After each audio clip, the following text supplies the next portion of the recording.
We're very excited to be here, and we're very excited to talk about art and real estate. I am a founder of the agency Art House with Mauricio. We launched last month.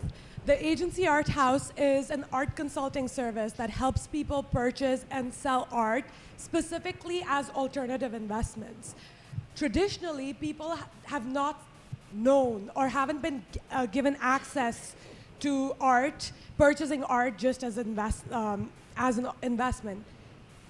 Mostly people see art as aesthetic, but it is an alternative asset class, which is very, very important and goes parallel to real estate. And we're very excited to jump in and talk more so about how art and real estate are connected and how they are very important. So I'm going to start with some questions. I'm reading them out, so just be a little patient with me, but I'll start with Mauricio. So you have been expanding the agency recently. Tell us your expansions, and also, if you can, dive into more about the agency Art House and how that was a strategic expansion for you. Yeah, it's really important. You know, first of all, we have been growing the agency now. We're up to 140 offices. We open 30 offices per year. And one of the things that we do at the agency in terms of the growth, which is critical and super important from the perspective of what we're talking about today with the Art House, is that we grow based on people, and we analyze the people that we're partnering with before we make a decision on the actual market that we're going into. I believe that all businesses are particularly in the service industry, in the advisory industry, and all of those type of things, are more related to and more important about people than the actual market. So that to us is the most important thing. That's our North Star. That's what we look at every single day. We analyze that. We make sure that that is a continuing expansion. And one of the things that's happening in real estate right now is that we are being forced in our world to start looking at ancillary businesses, at different types of businesses. And so that's one of the reasons why we started to look at, the Art House. I'll get to the real and the main reason in 1 second, which was super cool and exciting. But when you analyze the way the agency started and we kind of changed the way people buy and sell real estate through marketing and through lifestyle marketing and through partnerships. And when you think about lifestyle and marketing through lifestyle, it's a completely different way than selling 2 bedrooms, 2 baths, limestone, countertops. We're talking about what are we doing within, the home? What are we doing around the home? What does that lifestyle feel like? Are you walking on the beach? Are you running on the beach? And art is a direct partner of lifestyle, okay? Because what art does is it enhances your house, your property into a sanctuary that is something that when you walk in, you get a feeling of whatever it is that you want to create. Spirituality for me is super important. Calmness, sanctuary, relaxation. So when I'm looking at staging my art or curating my art collection, I'm looking at curating my art collection in giving myself a space that gives me peace, that gives me tranquility. And everybody's different in terms of what they want, right? But that's how I look at my art collection, the colors, the soothing. When I stare at a piece of art, I'll see a gazillion different things in it. And everybody looks at it differently. But what it ends up doing at the end of the day is just creating a lifestyle. And it was a natural expansion for the agency, as art is generally housed in houses, or in buildings, or in hotels, or depending on what you have, it's housed in real estate at the end of the day, right? And real estate surrounds everything that we do. We have a pop-up real estate thing, going on right now in this tent at Untitled, right? But we're in real estate. We're showing, all of this art in real estate. So when Arushi came to me, and she said, hey, I've got this idea. I want to open up, an art house with you, and an art advisory. Like, I've been wanting to do this. I was so excited. And then I looked up Arushi, and I looked up who she was, and I saw her passion, and I saw the way that she acted, and the way that she was, and the way that she advised clients. I called clients to ask, and it was like unbelievable. And so I went back to full circle, the people first, right? And even though we wanted to do the art house and we wanted to do that more than anything in the world, at the end of the day, what we found was an incredible person in Arushi to lead the agency art house in its mission to help advise and curate art collections for all people, whether it be from blue chip, from the top all the way to the bottom, people buying their first home and starting, and putting an investment in their first home, and then putting an investment into art that, hopefully has some value, and they don't just walk into Restoration Hardware and buy 10 pieces of art, but rather start looking at emerging artists, new artists, and create something where you're starting to curate an art collection that will give them an amazing lifestyle. Absolutely. Like, your art collection needs to be first and foremost an extension of yourself. People change and your art collection develops according to how you develop in life. And you want your artworks also, after at that point when you are ready to place it and change your artworks, to hold value and to be able to change it to something else as well. And that's where I'm going to jump into Jonathan. So as an art collector and broker in New York City, how did you use art strategically to carve out a niche in the brokerage world? I know you've built the art scene in Tribeca pretty much single-handedly from what I've heard. So tell us a little bit more about that. Sure. Well, thank you guys for coming. So my introduction to art was not through family history. I did not come from an art collecting family. So art originally contemporary art didn't feel super approachable to me, which I know is kind of the feedback some people get when they come into this world with no original connections or family background in it. So I used to work at a very large, very corporate commercial real estate firm, and when I decided to branch out on my own and open and become a partner with a friend of mine at his boutique firm, this is when New York City happened to be undergoing a kind of a major transformation in the landscape, which was that one of the largest real estate projects in decades was about to become a kind of a concrete thing, Hudson Yards.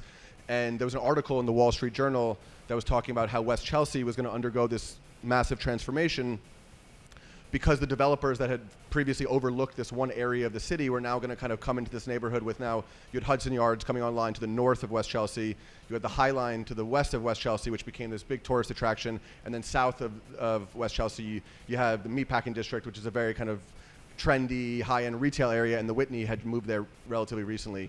So on three sides, this neighborhood, which had historically been underdeveloped, was about to be overdeveloped. And there was a gallery owner named Casey Kaplan who was quoted in the article, basically paraphrasing now, this was 2013, saying, I see what's happening when how this neighborhood is about to change, and I'm not a big fan of what's going to go on here in the next decade, so I'm going to leave. So I actually sent Casey a cold email. At this point, I had no understanding of how the contemporary art world worked. I didn't know what galleries looked for in their real estate. I was very green. I just basically sent him a cold email, said, maybe I can help you. I'll work my ass off. You'll be my most important client. At the time, he was my only client, but I didn't say that. Maybe we could work together. Thankfully, he responded. I was able to find him his new home, which was in what's called the Flower District in New York City, not too far from West Chelsea, but a different neighborhood. And then Casey introduced me to another gallerist named Anton Kern. And then it was a combination of some good luck and timing where one of the major real estate publications featured Casey's deal because he was the first gallery of prominence to leave West Chelsea. And then two other galleries had reached out to me and said, we read the article, we're also thinking about leaving the neighborhood, can we talk to you? And so within a very short period of time, I had 4 great gallery clients. And I didn't even understand at that point, because I was so new to this world, how high quality these dealers were. But understanding I grew up in and around New York my whole life. I went to college in the city, so I know the city intimately, and immediately recognized that there was about to be this kind of seismic change in the gallery landscape, that they needed a new neighborhood to go to. And I understood New York well enough, and speaking to them, understood their space criteria was overlapping. And one thing that I learned very quickly, which was new to me, was that galleries like to be in a critical mass of each other. They don't want to be by themselves. So they like developing neighborhoods where if you're a collector, an advisor, a curator, whatever, an art writer, you can go and stop and see 10, 15, 20 shows in a short period of time versus having to bounce all around New York. And New York's obviously a pretty robust city. So I was kind of tasked myself with, okay, how do I create a new neighborhood for these guys to join forces and be neighbors and start a new community outside of West Chelsea. And the architecture of different neighborhoods of New York will have limitations on what's possible. So this neighborhood of New York, Northeast Tribeca, where when I started doing this in 2013, 2014, there were 3 galleries in the neighborhood. There's now over 70.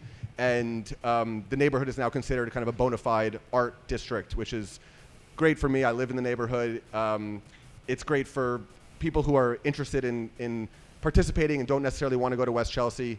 And now you have this real community there. And it has this neighborhood is reminiscent of Soho in the 80s and 90s, where a lot of the galleries and artists were, which they got priced out. But these buildings are cast iron buildings. They're built in the late 1800s, early 1900s. They were industrial buildings. They have big bones and high ceilings and skylights and beautiful architectural details that you didn't often find in other neighborhoods, and the volume that allowed them to open there and be successful there. So I would say, art found me in a way. I found art, and it was this kind of aha moment of there's going to be the seismic change in New York City, and hopefully I can be the person to help lead that and be a catalyst. That's absolutely I love that. phenomenal. Thank you. Everyone has their own art journey, and it's always so beautiful to hear how people get into it. Yesterday, I was with a client at Indian Creek Island where she purchased her house pretty recently, and I was talking to her about sculptures in her house, and she explained to me how she purchased the sculptures that came with the house, and a part of the charm of the house was these de Souvreau sculptures that were displayed all over the house residentially. So I want to talk about our next general theme here, and then I'll jump into questions. So my next general theme here is that how does inclusion of art impact the values of property residentially for developers and for apartments, hotels, commercial buildings? We know, if you go to Aventura Mall, there's an absolutely stunning Karsten Holler sculpture. There's Julian Opie's there. They have an absolutely amazing high-value collection. So I want to understand now a little bit more in detail from a residential point of view, from a point of view of apartment building that has art in it, or a house, high-end house, and a 2-bedroom apartment, both of them that have art in it, and what value art brings from an investment point of view and a passionate point of view. Let's start with Mauricio. Well, I think this is exactly where art and real estate combine and they meet each other, right? And that is what is the ultimate opportunity here. So a developer right now, and let's just take the most obvious thing, which is a new development building that you want to start curating how that building should feel like and look like. The way to maximize pricing in a new development building is by not being vanilla, by not being great to everybody, but by curating the community that you want to live in and understanding the demographic that you're selling to, that you want to attract. Okay, so as you're building this building and you're creating that, you're building it through interior design. You're making certain choices through interior design. You're making other choices that have a lot to do with the way that the amenities that you're putting into the buildings. What type of amenities? What type of services? What are you creating? How much should you be spending on the HOA? What kind of, do you want to deliver on that? And thirdly, and to me, kind of the most fun and most important way is through art. Okay, because as you start curating the art in these buildings, whether it's the sculpture at the entrance at the motor court, which is the beginning of that, and then you enter into your lobby and into your hallways and into your elevator and into all of this stuff, and you start curating the art properly, that automatically starts curating the type of clientele that you're going to be attracting to the property. And they're going to start feeling a price maximizes when a client feels like they need to live in that property. Okay, when it's vanilla to everything, it starts devaluing. The beautiful thing about art that a developer can also do in terms of an investment is that not only are they raising, in my opinion, the price per square foot, the speed, the absorption rates of the sell-out process because of the art and the environment that they're creating. It goes back to creating the sanctuary. But they're also making an alternative investment in their art collection that will live with them forever and ever and ever, right? So they have an opportunity to spend money to raise their values of their properties, but also at the same time invest in their art collection and in their art collection, which becomes an alternative asset, which also hopefully will be an appreciating asset should you buy great art, right? And so to me, that's where it just goes hand in hand. It goes back to what I was saying about creating the community, the lifestyle, and understanding, and not being vanilla. There was a great Harvard professor that used to teach a class that said, in order to be great, you have to dare to be bad, right? Walmart dares to be great at delivering the best prices. You cannot find a customer service person in your life if you've ever walked into Walmart to go buy a toothpaste. Like, good luck finding the toothpaste somewhere. You have to dare to be bad in order to do that. And it goes back to development. It goes back to creating spaces. You have to dare to do something extraordinary in order to get extraordinary pricing. Absolutely. So I'm going to add to that, right? So, for example, if you have a $25 million apartment right here in Miami that's overlooking the ocean, and there's a curated wall of Basquiat paperworks in that house, it already makes the house look more unique. Or if you walk into a house that has a James Turrell, that's already an Architectural Digest house. So like, it really adds value in a way which is subtle. And these are investments as well. So it's almost like having a house within the house as well, which is a very interesting, unique concept. And even so, if you go to a lot of malls and go to the Fontainebleau Las Vegas again, you'll see that there are a lot of high-end investment pieces, and these pieces are also assets along with the hotel that add value to the hotel, in addition to adding cultural value, because people are able to see these stunning artworks in public, and public arts are also extremely, extremely important for the culture, for history, and for access, for people to be able to see these things. That's absolutely brilliant. And I know there's a lot of major public arts in New York City. So, Jonathan, tell me about your involvement with arts, creating the skyline and public arts in New York City. I know you're into that as well.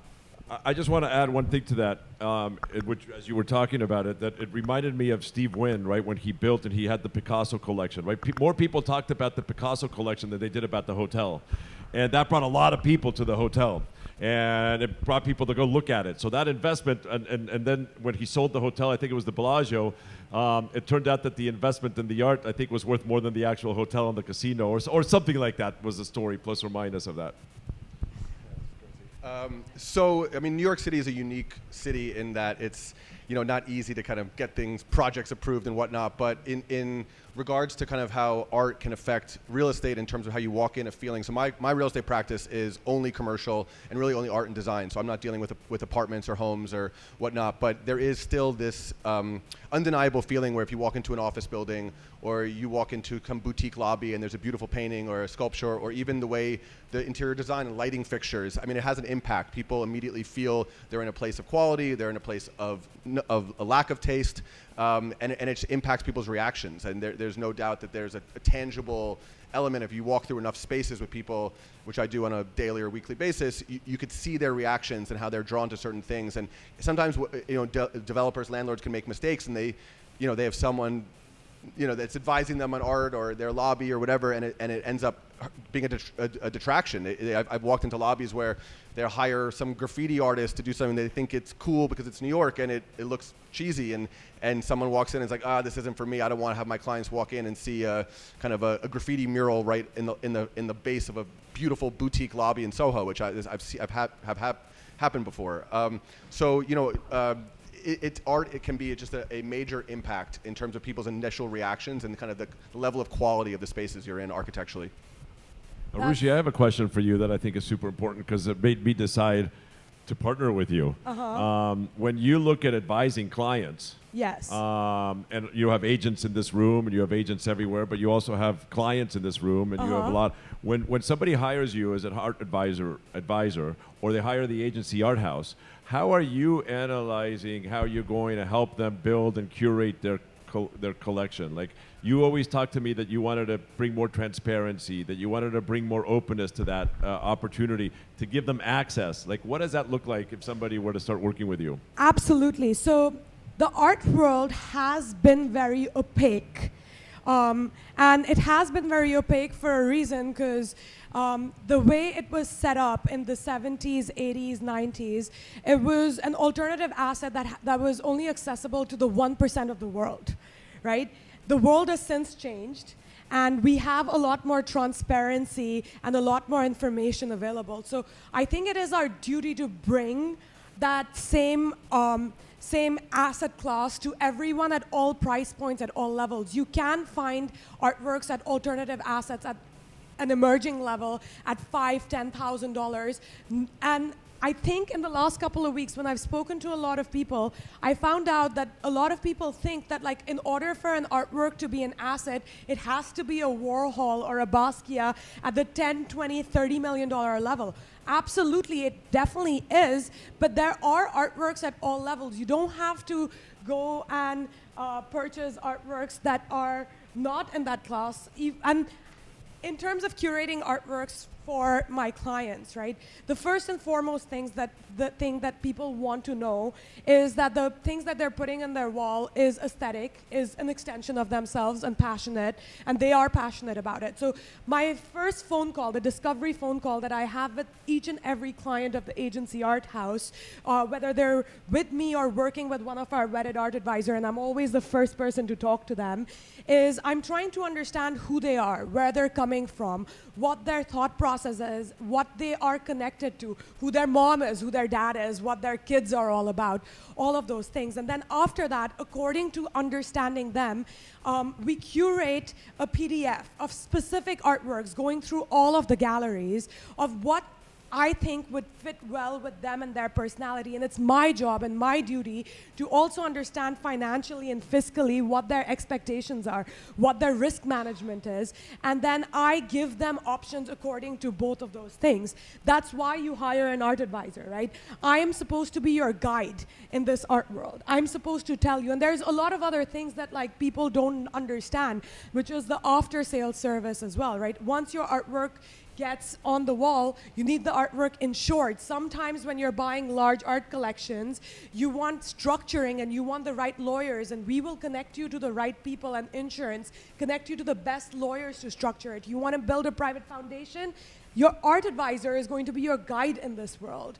So I think in the art world, if you are getting into collecting, whether it's us or anyone else for that matter, and I will also say there's a very small, because the art world is unregulated, and there's a very small percentage of art advisors, and I think both of you guys know as art collectors, that have the background and have the information to look up comps, to understand what the trajectory of the artist is, to reach out to the galleries, to reach out to institutions. So even within the art advisors, there's a very small percentage of the people that have sales and are vetted. So at the agency Art House, we specifically work with only the top end people. And the idea is to give a white glove service to them, which is not just purchase or sales. It goes way beyond it.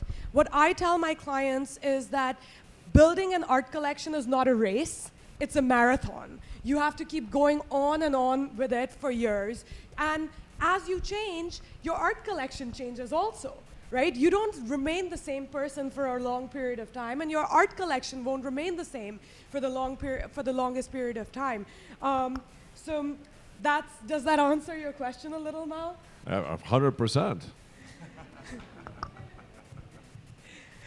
So a funny story here is that, like, when I had the idea of the agency Art House, I cold called Mauricio, and he actually picked up the phone and listened to me talk. If you guys know me, I talk a lot, so he had to spend a good amount of time listening to me. But we are so excited about our venture and how we're going at it, and we've had a phenomenal response, especially from private collectors, but also from agents. And I want to ask you now, from your perspective, and I haven't asked you this before, what kind of reception have you received from the real estate agents that are part of our ecosystem, that are bringing us clients? They are the people that are providing an extra service that other brokerages are not able to provide, since the agency Art House is within and a holistic part of the agency. What kind of response have you received? I think that's a great question, and so far what we've received a really positive response from people, particularly from agents that actually understand art. Some of them are wanting to now learn about art, which is also really cool, because all of a sudden you've got a whole bunch. We have 3,000 agents. Not all 3,000 understand and know about art. So a lot of them want to start learning about it, which gives them something new to do, a new passion, something really cool. But from our perspective, there's a lot of excitement, because as an agent, when you bring value and you make money is when you sell a house. But in order to communicate with your clients, you need to have excuses to be calling your clients to communicate with them, whether it's their birthday or the idea of launching an art house or a new advisory thing. It gives you an opportunity to start touching base with different people, and it gives you more touch points. So agents that understand those touch points and that understand that these two things go hand in hand, they're both very luxury type of investments, right? I mean, the agency is a luxury real estate firm. We have the highest average price in the country out of everybody else. So we are a luxury brand, and so our clients are luxury, collectors, and a lot of them are collectors of art. So this gives an opportunity for all of our agents to start reaching out and becoming important, becoming knowledgeable, and you start changing from being a salesperson to being an advisor. And that's one of the things that we always talk about at the agency is be a real estate advisor, don't be a real estate salesperson. And so this is just an opportunity and an extension of that lifestyle that we have curated and created that we're known for, that allow us to give that extra step. Absolutely amazing. And how about in the commercial world? Is it important to have that long-term relationship with your clients? And how is art a part of that you have seen that other people have created around you, looking at your trajectory, Jonathan? Sure. When I started doing kind of art-related real estate, I was very surprised to learn that there was only kind of one other person in all of New York City that had kind of focused on this niche, and she was an older woman who had done a lot of the moves from Soho to Chelsea in the 90s and early 2000s, and there really wasn't anybody else focusing specifically on art and design. And so for me, I saw that just as an opportunity to kind of learn in depth about the art world, which again, I didn't come from kind of the art background, so that was a trial by fire for me. And there was so much information out there, and I'm very lucky and fortunate to be in New York City, which is probably arguably the kind of best city to be in the art world, between the number of galleries, museums, artist studios. I started immersing myself, and as I started working with the 5th gallery, the 10th gallery, I started understanding how the contemporary art world mechanism functioned, and it absolutely added credibility to when I went to go meet with a new dealer, aside from having worked with some of their colleagues, to be able to understand how the real estate impacts what they can do in terms of their exhibition spaces, their functionality, off-site storage, on-site storage, private viewing, all these things that I didn't understand when I started. It became invaluable.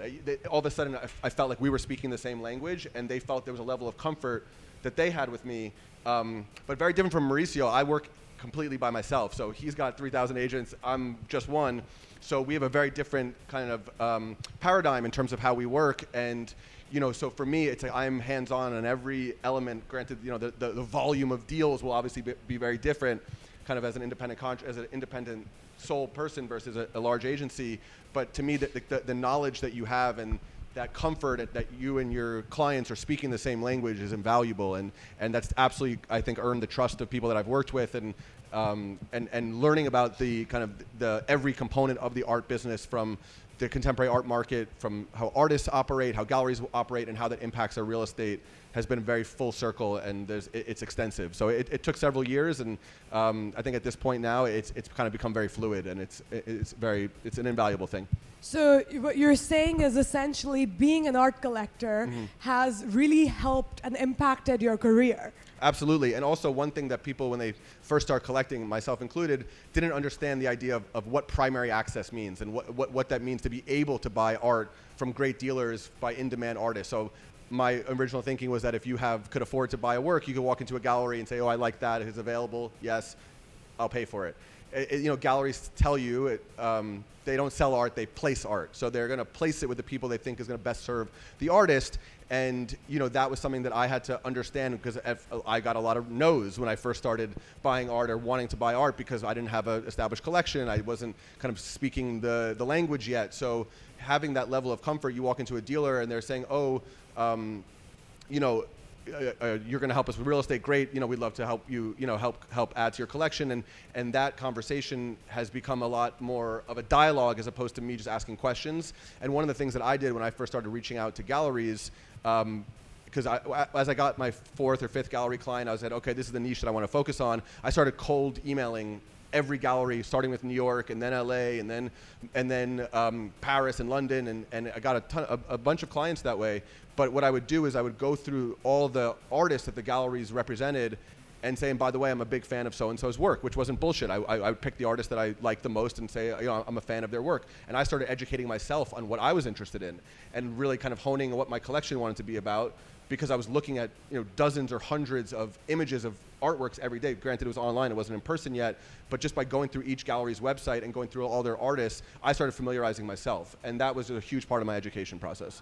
Absolutely. So something that's very interesting, and I think I can make an interesting parallel here, is access in the art world is very, very difficult, and most people don't know how to get access to these artworks. And there's a very small percentage of artworks that are extremely sought after, just because their primary value and their secondary value are very different. So a market that I can really connect it with is, for example, buying a Birkin. You are on the wait list and you're purchasing different things in order to get a Birkin, or buying an AP, right? You are required or not required, or they don't say that you are required, but essentially you have to be a client of theirs and prove yourself before you are given access to the watch that you want. And very similarly with the art world, you cannot walk into a gallery and say, hey, I have $30 million or I have $20,000 and I want that art piece, give it to me. You have to prove yourself to the gallery. And advisors are a great resource here. People are always scared of advisors because they're like, I've heard that they call the art advisors the sharks of the art world. But we work with a lot of different people. We work with many different clients and a lot of top clients, and what we have is leverage. So if you want an artwork that you want from a gallery, rather than just walking into a gallery yourself and putting in all the effort, put in effort in doing what you are doing with work and life, and have your advisor do all of the work. And with their leverage and with their accessibility, they can get you the artwork that you want without having to jump through all the hoops. And access is something that again, very small percentage of people have. So definitely even read up about your art advisor, look into the websites that they look into their websites and see what kind of people they are. The art world again is very unregulated, so it's very easy for people to take advantage of new collectors. So definitely encourage people to do their research. Look into who you're working with. It's very important. Okay, so jumping into the next great question that I have. Both art and real estate are inflation-proof assets. As individuals in real estate, why do you think people should invest in art as an asset? Why do you recommend your clients to diversify your portfolio if you do at all? And you can say that I don't tell them to do it, which is also an answer, but tell me. Sure. So, I mean, I'm almost at the other end of that coin, because my clients are the ones selling the art, right? They're the dealers. So they're at that point, they're not looking for me for advice on that. They already have their own clientele. But to answer the first part of your question, why should you buy art? I think that there's my art collection is based on focusing on buying seminal and important works by younger artists. I want to have a collection that represents my generation. I'm in my late 30s. I think that buying art by artists that are my age or younger often is more exciting, and being part of that progression and that journey, and you grow with them. The art grows, you grow, the artist grows. And I've had a privilege of connecting young artists to dealers, getting them shows, help getting them on the map because of my relationships with so many dealers in New York and around the country. It doesn't, aside from the financial component, there's a cultural asset. There's a knowledge, there's a feeling that you're participating in something that's greater than itself. And I think every great collection, the sum should be greater than the parts. It should represent something that's bigger than any individual piece. And if you have a vision for what that is, be unrelenting with it. Just you continue, regardless if someone says, "Oh, you shouldn't have only emerging artists. You should collect blue chip as well." That's not how I see it. I see it if there's something that you're passionate about when it comes to the art world. It could be photography, it could be painting, it could be sculpture, whatever it may be. Go for it and see as much as you can. If you're educating yourself, and one of the things about going back to primary access for a minute, it is challenging, and art advisors are absolutely a great conduit to getting that access. But go introduce yourself to dealers. I can't tell you how many times I've had like a email introduction or whatever, and then I go meet a dealer at an art fair, go to their gallery, and the minute you have a real personal relationship, the whole dynamic changes. They want to, assuming that the introduction is a smooth one and it's a nice introduction and it's friendly and all the rest, they all of a sudden they want to do business with you more. So work with an art advisor, if you can't do that or whatnot, and art advisors can be powerful tools. But if you want to go see the artwork yourself, if you're in the gallery, go introduce yourself, go say hi. And if the dealer is not receptive, then maybe look at other dealers, because there is that sense of exclusion that sometimes does exist. But if you're going to a show and you genuinely care about the work and you want to learn more, most dealers will be receptive to educating you about that. So go see things, and then again, circling once back to the idea of art as an alternative asset. If you're buying well and you understand how to, looking at galleries that have programs where the artists have evolved and their prices have gone up and they're placing artworks in museums and bigger galleries, you're likely good. Yeah, you're good collectors. You're likely gonna buy well, but first and foremost, have a vision, and until you have that vision, go slow. That you don't have to rush to buy everything. Figure out what kind of makes you excited, and when you see something that you don't want to live without, regardless of whether it's a proven asset or not, my advice is buy it, and you'll be happier that you did. I want to highlight something that you said, right? It is absolutely very important to educate yourself in the art world, right? You have to go to art fairs, you have to go to galleries. And if you don't have access and don't know how to go, contact someone that knows how to go, reach out. Like for us this week with Art Basel being here, we organize personal private tours for our clients and introduce them to all the gallery directors. These gallery directors, often the bigger gallery directors, don't talk to people that are not their clients, and they're not very receptive to people that are not their clients. But the minute you go with someone who already has a relationship with them, they are automatically opening their eyes to you and paying attention to you. Go to museums. I mean, Miami has a phenomenal museum art scene. During Art Basel, I encourage my clients, and I create specific tours and itineraries for them to go to the Rubel Art Museum, to ICA Miami. There's a beautiful Lucy Bull show, and she's one of my favorite artists. Definitely go. But according to your clients' tastes and preferences, you have to take your clients to these places and introduce them. This is part of being more transparent in the art world, right? You're absolutely right that historically that transparency wasn't there. And I think with the next generation coming in and the older art dealer generation going out, we see that the new art advisors are giving this information to people. They are introducing people directly to galleries. A lot of the times, invoicing is done directly from the galleries as well. All the galleries are also given information about who you are. They're advocating for you. They're telling them that this is my client's profile, this is why you should give it to them. Okay, I want to say a couple of things. For all the real estate agents in here, the art world is like pocket listings, okay? Off-market listings. And having that information and having access to that information makes you a better agent. From the perspective of collecting and making art collections and all of that stuff, the advisors are the ones that have all of these off-market stuff. All of the galleries, they keep their stuff in the back. That's not all in the front. It's what's that access to. It's like Arushi said, you go, and everybody understands buying a Birkin. You walk into Hermes, there's no Birkins for you. unless you get one, okay? There are plenty in the back, but there are no Birkins in the store, okay?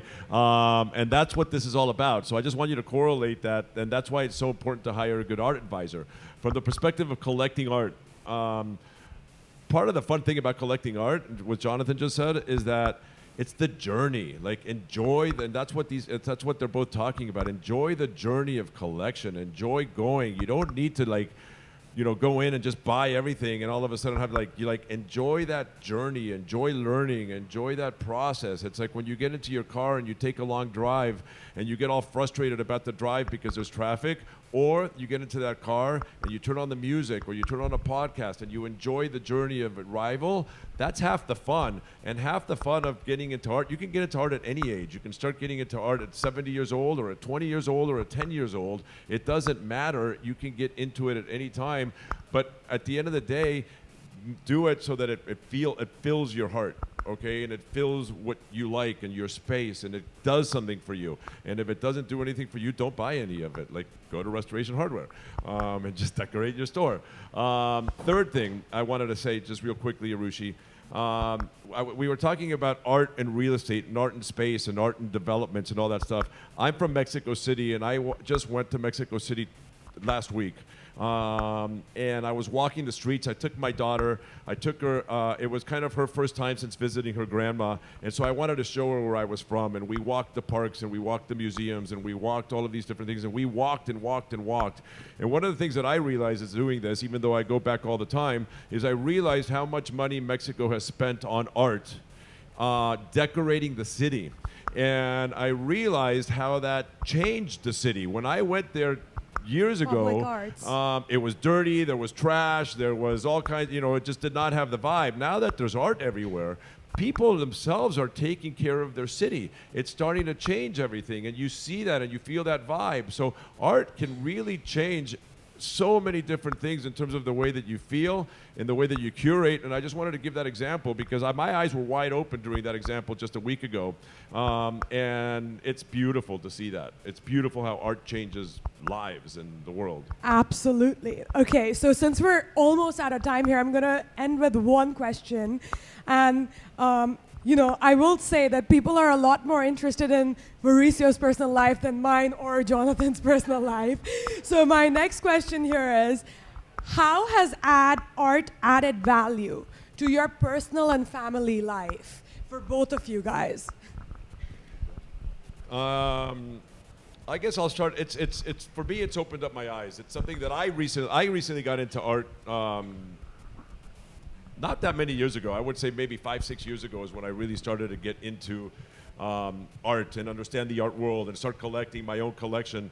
And as I said, it has completely changed my life. I now have a new hobby. I've learned new things. I read different books. I listen to different podcasts. It's opened up my eyes to a whole bunch of different things. I, like Jonathan, like the emerging artist. I like artists that are also young, that are, particularly from, whether it's from my city or from whatever city that I'm looking, visiting. I always like to reach out and look for those type of new upcoming artists and see what they're doing and what they're creating. Do you take your family's opinion in on this, or are you picking your art yourself? No, this is all me. This is 100% me. And it's completely changed that. It's just opened up, my life to a completely new world. That's amazing. So, I mean, if you haven't gotten into art, you can get into it at any time and absolutely love it. I mean, like you got into it and you're passionate, definitely. Super passionate. Have you taken anyone to art dates in New York? Sure, yeah. How's it added to your personal life, Jonathan? Yeah. Let's dig in here. Yeah, sure. No, I mean, art has been invaluable to me, I have to say. I didn't know how all-encompassing it could be until I started kind of diving into a real estate perspective. And it was very new to me at that point. I was 28 then, so it's been about 10 years. And it's been a kind of a game changer for me. Now I have friends with artists, I'm friends with dealers. The cultural component's very unique. You're learning. You're going to surround yourself with all different types of people. I spent countless hours in artist studios talking to artists, learning the context in which they create work. You learn different life perspectives, different values. You get the most diverse group of people that become artists, and it's not only has it rewarded me. Professionally, but personally, there's so many people that I can now call friends colleagues, people that I care about deeply through art, and I just never would have made those relationships, and it's been a game changer. In 2020, I felt so kind of not indebted, but I was so grateful for the art world. A friend of mine, we started an artist residency to help give back that raises money for charity and supports young artists, and even that has been, obviously raising money for charity is always a great thing, but surrounding yourself with people that want to be involved with that, then all of a sudden your network exponentially multiplies with really cool, interesting people that are not just focused on dollars and making money. And again, in a city like New York, which is hyper-capitalist and it's a cutthroat city, you can still participate in the economic side of the art world and enjoy that while giving back, and also meeting countless new people that have added a ton of value to my life, and I'm very grateful to have them around me. Well, I think that's where we are for today. Thank you all so much.